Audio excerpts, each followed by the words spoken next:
Hello students, कैसे हो आप सभी। श्री करणी एकेडमी एंड एजुटेक के डिजिटल प्लेटफॉर्म पर आपका हार्दिक स्वागत और अभिनंदन है। स्टूडेंट्स, हमारी जो पिछली क्लास पढ़ी थी हमने, उसमें हमारा कोशिका विभाजन चल रहा था और कोशिका विभाजन की जो पहली अवस्था थी प्रोफेज फर्स्ट, उसकी जो 5 उप अवस्थाएं थी उनके बारे में मैंने आपको थोड़ा सा आइडिया बताया था कि किस प्रकार वो अवस्थाएं होती है और उनका वर्गीकरण भी किस आधार पर किया गया था। मैंने आपको बताया था कि जो प्रोफेज फर्स्ट की 5 अवस्थाएं बताई गई थी वो गुण सूत्रों के व्यवहार के आधार पर बताई गई थी आपको। यानी अर्धसूत्र विभाजन में हमने जो पहले ये 5 अवस्थाएं बताई थी, जिसको मैंने बताया था लाली जरा पानी दे दे, यानी लेप्टोटीन, जाइगोटीन, पेकिटीन, डिप्लोटीन और डाइकाइनेसिस। तो इनको हमने देखा था, इन अवस्थाओं को, कि किस प्रकार किस अवस्था में गुण सूत्रों की क्या क्या क्रियाएं रहती है। और मैंने आपको बताया था पिछली क्लास में कि अब हम डायग्राम के द्वारा भी मैं नेक्स्ट क्लास में आपको बताऊंगी।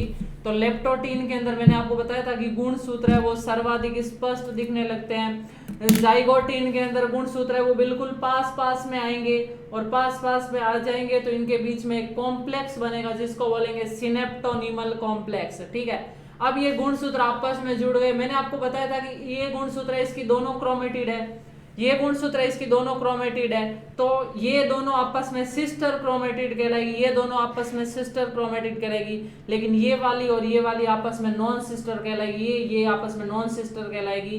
तो फिर क्या होगा कि ये गुण सूत्र जैसे ही पास में आएंगे, इन आपस में चिपक जाएंगे, जो बीच में कॉम्प्लेक्स बनेगा उसको बोलेंगे सिनेप्टोनिमल कॉम्प्लेक्स।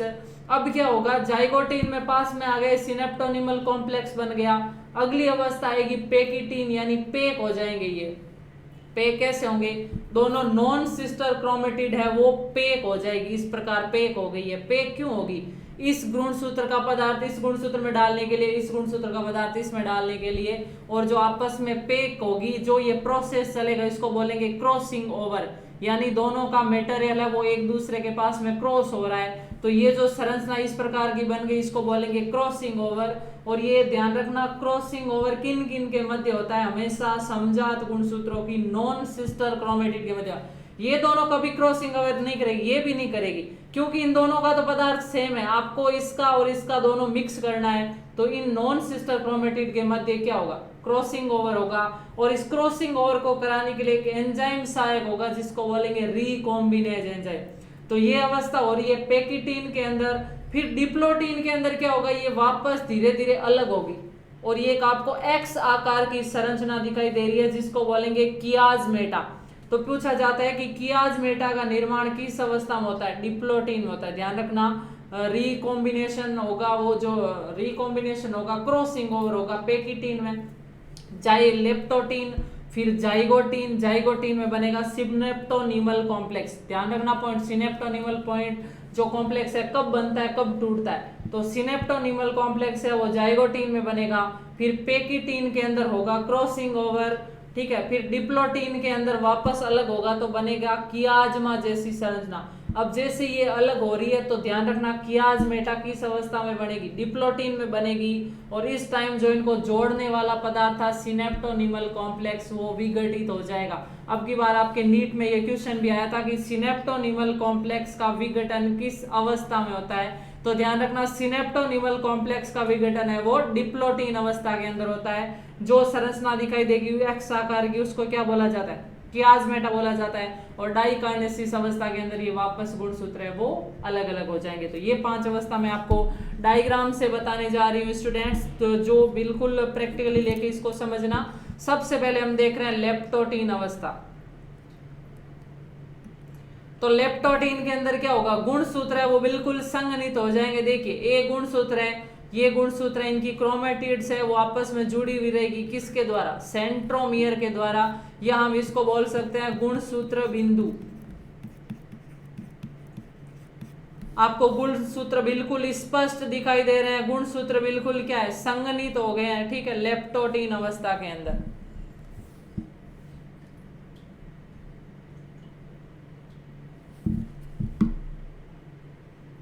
तो स्टूडेंट्स बिल्कुल ध्यान से देख लीजिए, लेप्टोटीन अवस्था का डायग्राम शो किया गया आपके सामने। कि लेप्टोटीन अवस्था में गुणसूत्र है वो बिल्कुल आपको स्पष्ट सही दिखाई दे रहे हैं। लेप्टोटीन अवस्था में गुणसूत्र 2 क्रोमेटिड का बना होता है जो इस प्रकार व्यवस्थित रहेंगे। फिर अगली अवस्था आएगी जाइगोटीन, लाली जरा। जाइगोटीन अवस्था के अंदर देखिए क्या होगा, जो गुणसूत्र है उनके अंदर वो पास में आ जाएंगे बिल्कुल। देखिए दोनों गुणसूत्र है वो आपस में पास में आ गए। एक तो है ना ये गुणसूत्र है और एक ये गुणसूत्र है, इनके बीच में देखिए कुछ आपको इस प्रकार धागे के जैसी संरचना दिखाई दे रही है, जाल दिखाई दे रहा है। और इस जाल को क्या बोलेंगे, सिनेप्टोनीमल कॉम्प्लेक्स। सिनेप्टोनीमल कॉम्प्लेक्स क्या करेगा, दोनों क्रोमेटिड को गुण चिपका देगा और दोनों गुणसूत्रों को पास में ले आएगा। ये क्या है, ये है सिनेप्टोनीमल कॉम्प्लेक्स। सिनेप्टोनीमल कॉम्प्लेक्स जो किस अवस्था के अंदर बना है, जाइगोटीन अवस्था के अंदर बना है। ये अवस्था कौन सी है, जाइगोटीन। तो जाइगोटीन अवस्था का मुख्य लक्षण क्या है, सिनेप्टोनीमल कॉम्प्लेक्स बन जाएगा और जो एक जैसे गुणसूत्र है वो पास में आ जाएंगे। उन एक समान गुणसूत्रों को बोला जाता है समजात गुणसूत्र। तो समजात गुणसूत्र पास में आ जाएंगे और सिनेप्टोनीमल कॉम्प्लेक्स का निर्माण हो जाएगा। जाइगोटीन अवस्था में 2 ही पॉइंट रट लेना, बाकी चाहे आपको याद रहे ना रहे। एक तो समजात गुणसूत्र पास में आ जाएंगे और दूसरा सिनेप्टोनीमल कॉम्प्लेक्स का निर्माण हो जाएगा। तो देखिए जाइगोटीन अवस्था गुणसूत्रों का युग्मन है वो प्रारंभ हो जाएगा, सिनेप्टोनीमल कॉम्प्लेक्स का निर्माण हो जाएगा, समजात गुणसूत्रों का आकर्षण हो जाएगा और चतुष्क अवस्था बन जाएगी। देखिए एक ये गुणसूत्र है और एक ये गुणसूत्र है, दोनों पास पास में आ गए हैं।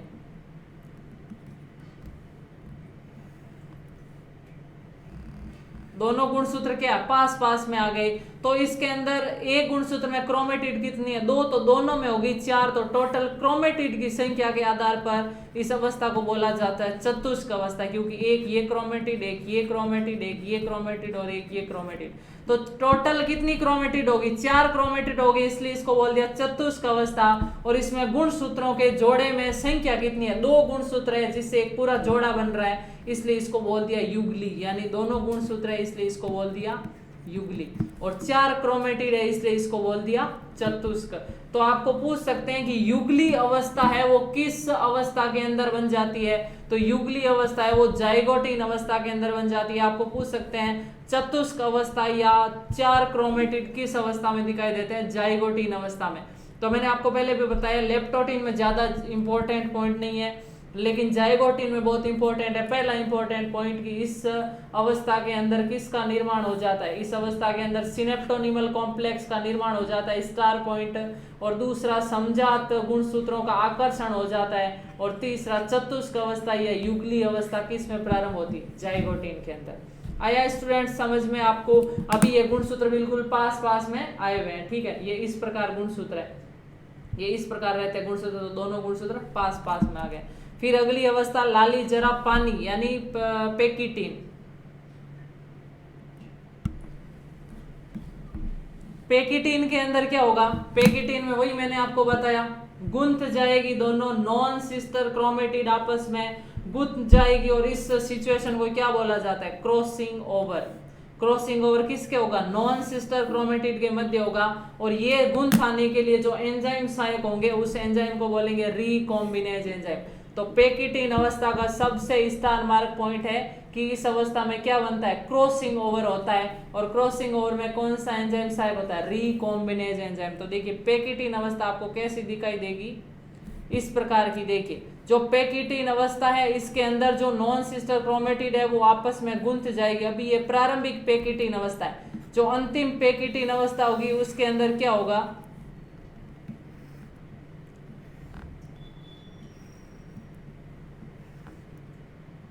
ये इस प्रकार गुणसूत्र है ना वो आपस में गुंथ जाएंगे।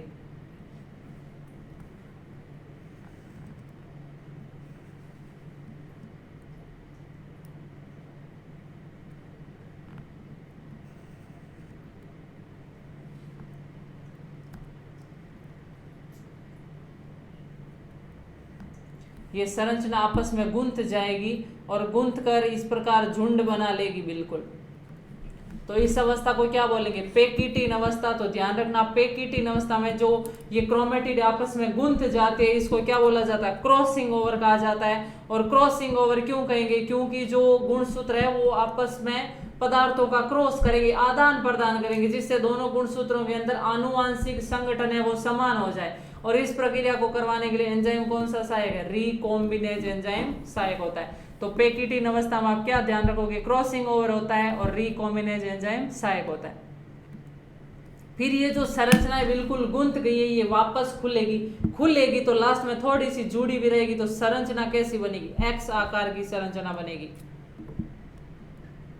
डिप्लोटीन के अंदर देखिए आपको ये संरचना है, पहले बिल्कुल गुंथ गई थी, अब ये धीरे धीरे खुल गई है, तो आपको ये एक्स आकार की संरचना दिखाई दे रही है कि नहीं दे रही है। इस एक्स आकार की संरचना को क्या बोला जाता है, कियाज्मेटा।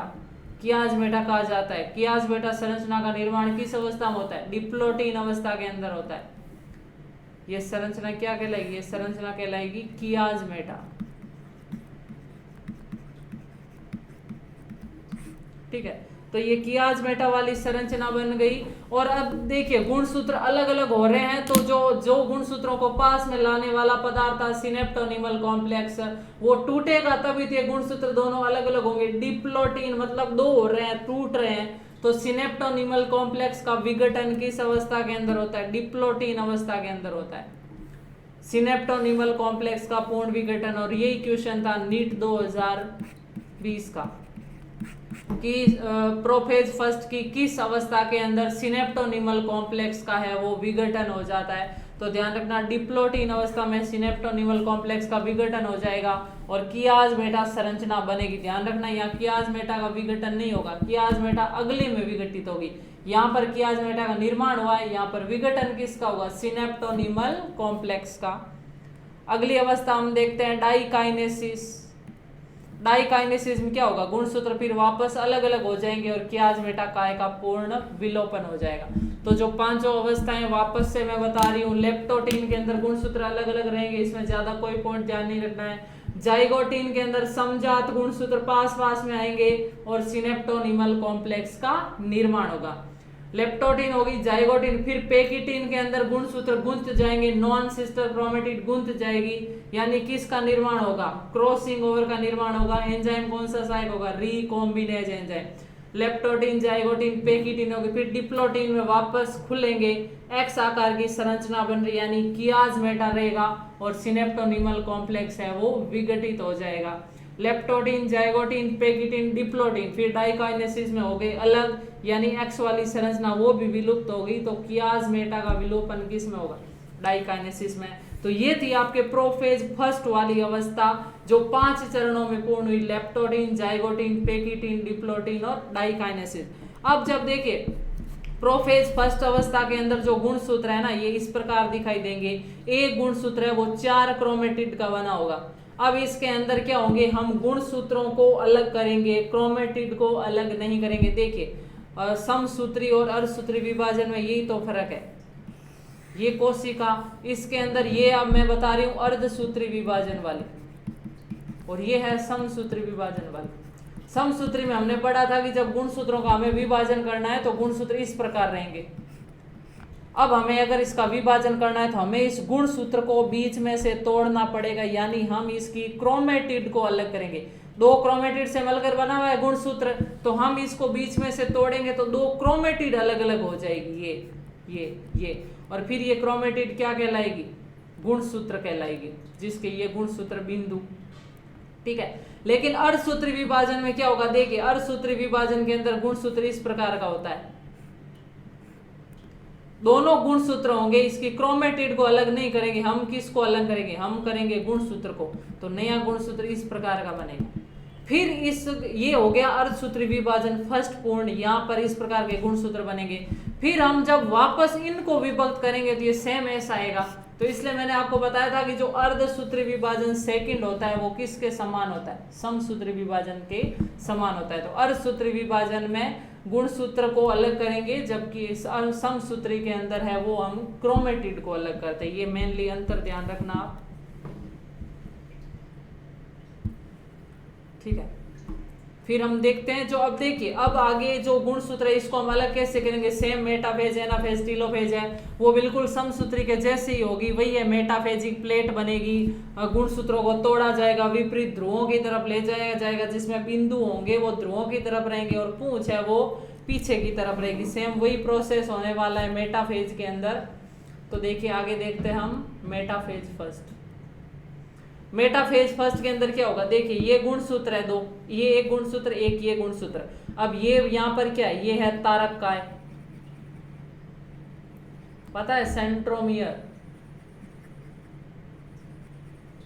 दोनों तरफ क्या उपस्थित रहेंगे, तारक काय।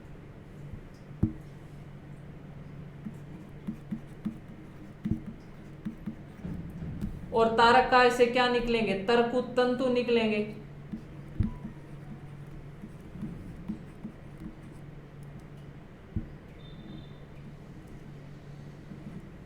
ये तारक काय से निकल रहे हैं तरकुत तंतु।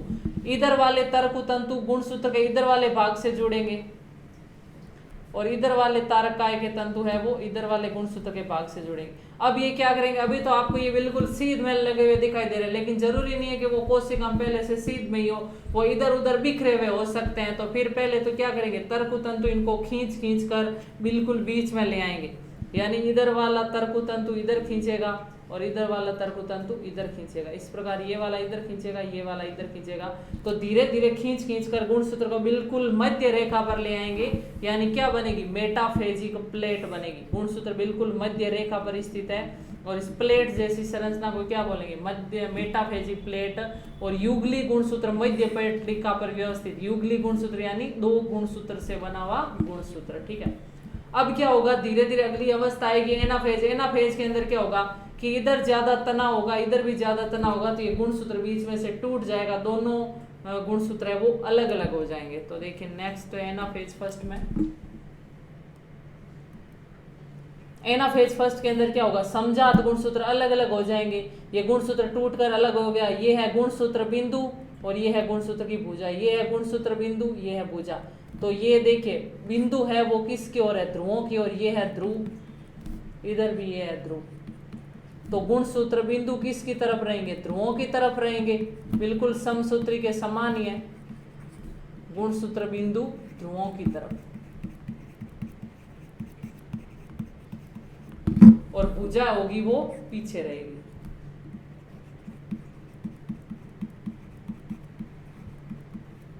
ठीक है, और इधर दोनों तरफ क्या उपस्थित है, तारक काय उपस्थित है।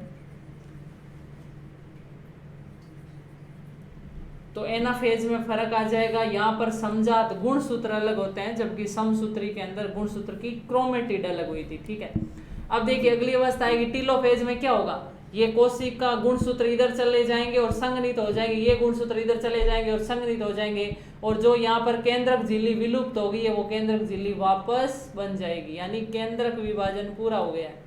टीलोफेज के अंदर केंद्रक आवरण बन जाएगा, केंद्रिका पुनः स्पष्ट होने लगेगी और कोशिका द्रव्य विभाजन प्रारंभ हो जाएगा। तो देखिए टीलोफेज के अंदर ये केंद्रक झिल्ली बन गई है, ये गुणसूत्र के चारों ओर केंद्रक झिल्ली बन गई है, इसमें भी केंद्रक झिल्ली बन गई, यानी एक कोशिका के अंदर अब कितने केंद्रक उपस्थित है, 2 केंद्रक उपस्थित है। अब हमारा काम क्या है कि इसके कोशिका द्रव्य को बांट दो। तो कोशिका द्रव्य जब बंट जाएगा तो कोशिका 2 भागों में विभक्त हो जाएगी और ये फिर स्टार्ट हो जाएगा इसमें मियोसिस सेकंड, यानी अर्धसूत्री विभाजन सेकंड। और अर्धसूत्री सेकंड बिल्कुल कैसा होगा, समसूत्री के समान, यानी यही होगा सेम प्रोसेस इसके अंदर। ये फिर गुणसूत्रों से तरकुतंतु जुड़ेंगे, अब इन गुणसूत्रों की क्रोमेटिड को तोड़ा जाएगा, ये इस गुणसूत्र को बीच में से तोड़ा जाएगा, यानी इसकी क्रोमेटिड को तोड़ा जाएगा। आया समझ में स्टूडेंट्स आपको? तो ये थी आपकी अर्धसूत्री विभाजन की अवस्थाएं, अर्धसूत्री फर्स्ट, अर्धसूत्री सेकंड। मैं आपको इसलिए नहीं बताऊंगी कि जो अर्धसूत्री सेकंड होता है वो बिल्कुल किसके समान होता है, वो बिल्कुल। तो स्टूडेंट्स आपके ये टीलोफेज कंप्लीट हो गया, इसमें कोशिका द्रव्य विभाजन हो जाएगा पूरा, और कोशिका द्रव्य विभाजन होने के बाद जो अर्धसूत्री सेकंड होता है वो बिल्कुल समसूत्री के समान होगा। तो समसूत्री और अर्धसूत्री सेकंड एक जैसे, इसलिए वो चैप्टर आगे मैं नहीं पढ़ा रही हूँ। अब मैं आपको कुछ बता रही हूँ कि अर्धसूत्री और समसूत्री विभाजन में क्या अंतर होता है और उसमें से आपके कैसे क्वेश्चन आ सकते हैं। तो देखिए विभाजन में अंतर है वो दो प्रकार से विभाजन, एक होता है समसूत्री और एक होगा अर्धसूत्री।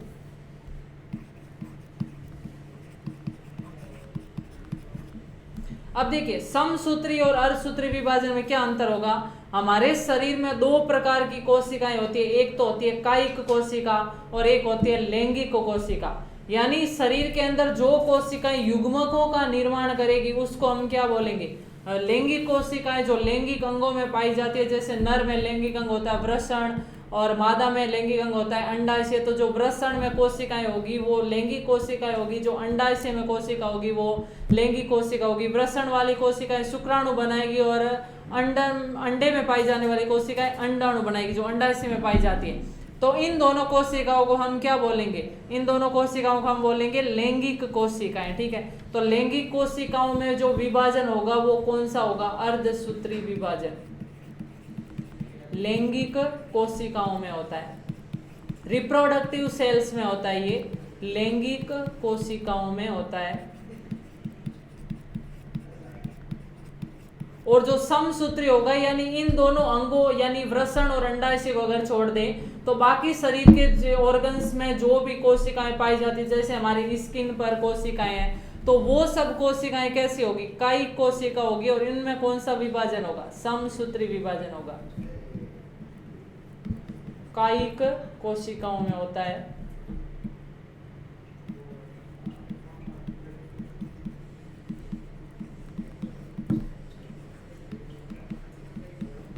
तो पहला अंतर आपको ध्यान पता चल गया कि समसूत्री विभाजन और अर्धसूत्री विभाजन में क्या अंतर है। जो समसूत्री विभाजन होता है वो कायिक कोशिकाओं में होता है और जो अर्धसूत्री विभाजन होता है वो लैंगिक कोशिकाओं में होता है। दूसरा, अगर अर्धसूत्री विभाजन होगा तो एक कोशिका से कितनी कोशिका बनेगी, 4 कोशिका बनेगी।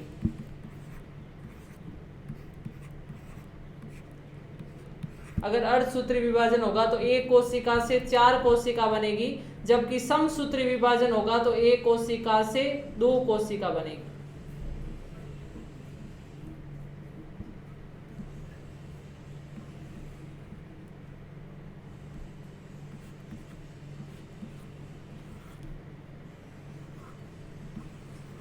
तो आया समझ में पॉइंट। समसूत्री विभाजन होता है वो कायिक कोशिका में, अर्धसूत्री विभाजन लैंगिक कोशिकाओं में। समसूत्री विभाजन में एक कोशिका से 2 कोशिका बनेगी और अर्धसूत्री विभाजन में एक कोशिका से 4 कोशिका बनेगी। ये दूसरा अंतर हो गया।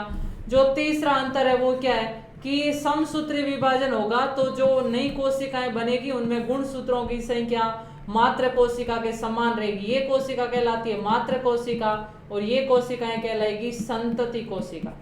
ठीक है, तो जैसे इसमें गुणसूत्रों की संख्या 46 है तो इनमें भी कितनी होगी, 46 रहेगी। लेकिन अर्धसूत्री विभाजन में पुत्री कोशिकाओं में गुणसूत्रों की संख्या आधी हो जाती है, यानी मात्र कोशिका में 46 है तो संतति कोशिकाओं में कितनी हो जाएगी, 23 कोशिकाएं हो जाएगी। तो अब देखिए अर्धसूत्री विभाजन में गुणसूत्रों की संख्या मात्र कोशिका से आधी रह जाती है, इसी के कारण इसको बोला है अर्धसूत्री। अर्ध मतलब आधा और सूत्री यानी गुणसूत्र, तो गुणसूत्रों की संख्या आधी रह जाती है इसलिए बोलेंगे अर्धसूत्री, और इसमें गुणसूत्रों की संख्या समान रह जाती है इसलिए इसको बोलेंगे समसूत्री। ठीक है, फिर नेक्स्ट पॉइंट देखते हैं हम इनमें अंतर।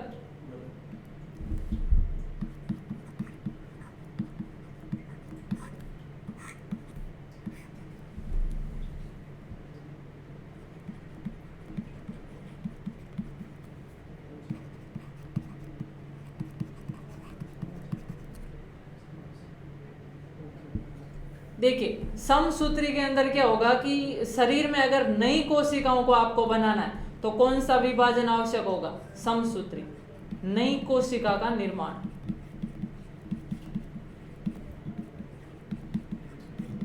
जैसे आपके घाव भरने के समय कौन सा विभाजन होता है, समसूत्री विभाजन। घाव भरने के समय